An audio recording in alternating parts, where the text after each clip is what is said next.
अस्सलाम वालेकुम एवरीवन। आज का हमारा lecture CPC order number 6 pleadings generally के मुतालिक है। Order number 6 contains 18 rules and I am going to explain first 7 rules. Order 6 rule 1 हमें प्लीडिंग के बारे में बताता है। वो कहता है कि जहाँ कहीं भी लफ्ज़ प्लीडिंग लिखा होगा तो ये हमें समझ जाना चाहिए कि इसका मतलब प्लेंट और रिटर्न स्टेटमेंट दोनों हैं। ऑर्डर 6 का rule number 1 most important MCQ है। ये आपके एलएलबी के पेपर्स में भी आता है और लॉ गेट टेस्ट में भी आता है, तो ये मोस्ट इंपॉर्टेंट है। नेक्स्ट है जी rule number 2 pleading to state material facts and not evidence.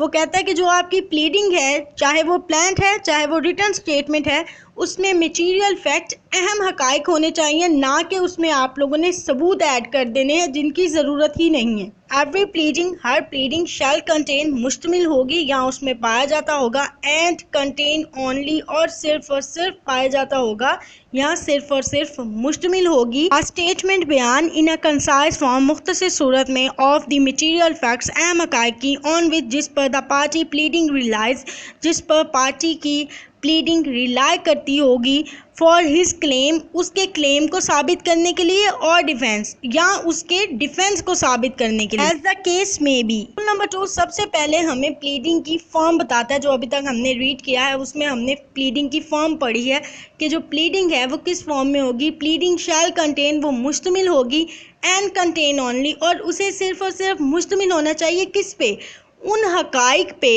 जिन पे मुद्दा टिका हुआ है। किसी भी पार्टी का जो मुद्दा है जिस पे वो लेके अपना हक लेने आई है या वो अपना डिफेंस करने आई है, वो जो अहम हकाइक हैं वो मुख्तसर फॉर्म में प्लीडिंग में शामिल होने चाहिए। ये नहीं होना चाहिए कि लंबी लंबी स्टेटमेंट्स हम लोग जो है ऐड कर दें। नहीं, मटेरियल फैक्ट्स होने चाहिए, अहम हकाइक होने चाहिए, लेकिन मुख्तसर और पुरअसर अंदाज में हमने उनको स्टेट किया होना चाहिए। किसमें? प्लीडिंग में। प्लीडिंग में कौन सी चीज़ आती है? वो रिटर्न स्टेटमेंट भी है, वो प्लेंट भी है। टू के पहले पार्ट में उसने हमें प्लीडिंग की फॉर्म और ये बता दिया कि प्लीडिंग में क्या शामिल होना चाहिए।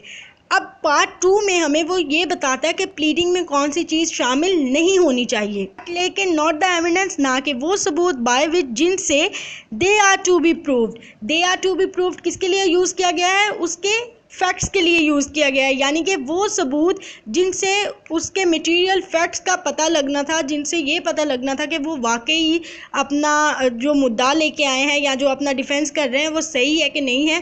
तो ये नहीं होना चाहिए कि वो जो सबूत हैं जो बाद में देने हैं वो हम पहले ही प्लीडिंग के साथ अटैच करके अदालत को जो है पेश कर दें। रूल नंबर 2 के पहले 2 पार्ट्स पढ़ने से हमें ये पता चला कि जो प्लीडिंग है उसकी फॉर्म क्या होगी, उसमें शामिल क्या होगा।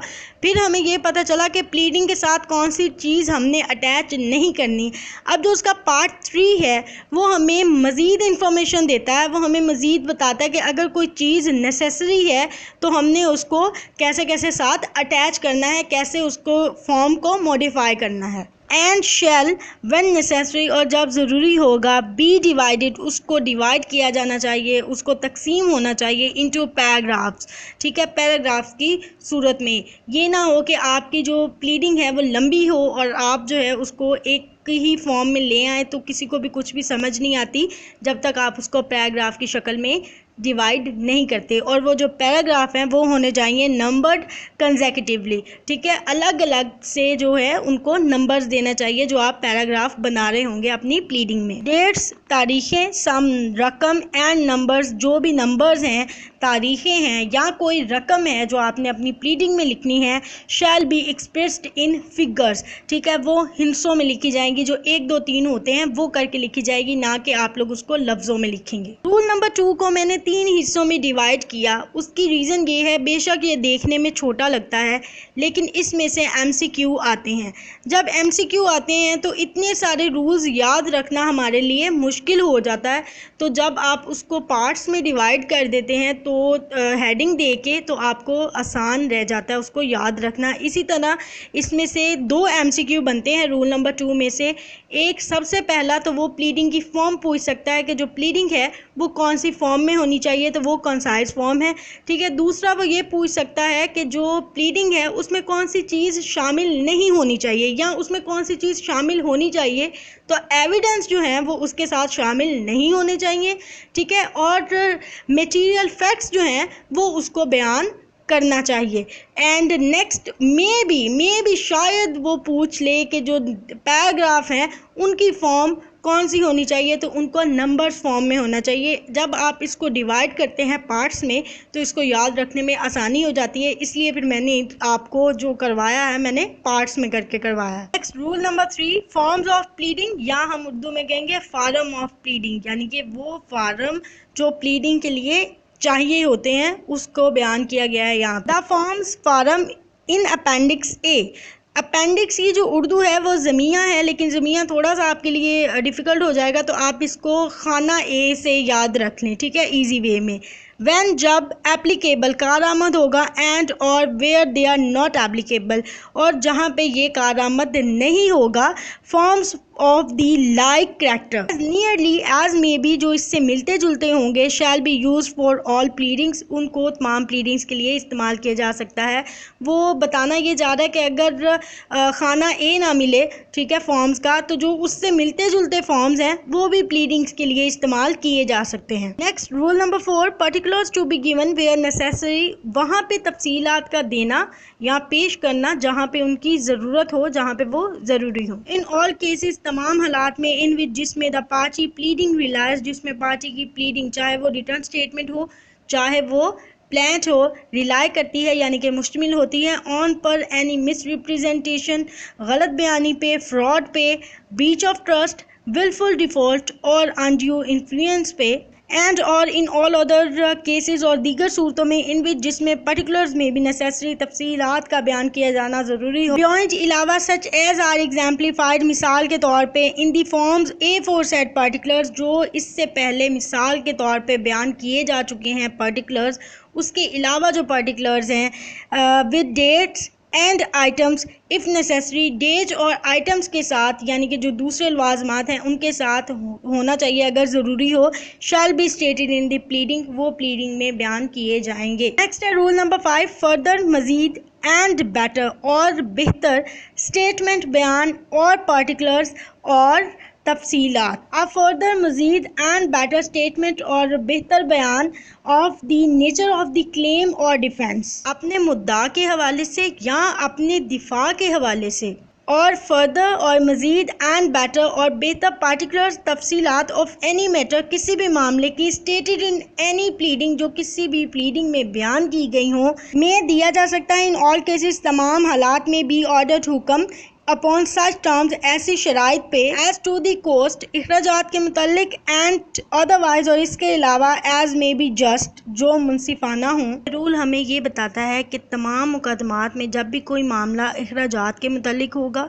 या कोई ऐसी शराइत होगी जो इंसाफ पे मबनी होगी, तो जो प्लीडिंग है जिसमें रिटर्न स्टेटमेंट और प्लान शामिल है, उसमें शामिल जो बयान हैं उनको मज़ीद और बेहतर, या उसमें शामिल जो तफसीलात हैं उनको मज़ीद और बेहतर बनाने के लिए, या उसको मज़ीद और बेहतर जो है पेश करने के लिए अदालत हुक्म जारी कर सकती है। नेक्स्ट है जी रूल नंबर 6, कंडीशन प्रेसिडेंट, और कंडीशन कहते हैं ऐसी शर्त को जिसका पूरा होना या ना होना किसी भी बहस का मौजब बने, किसी भी बहस की वजह बने।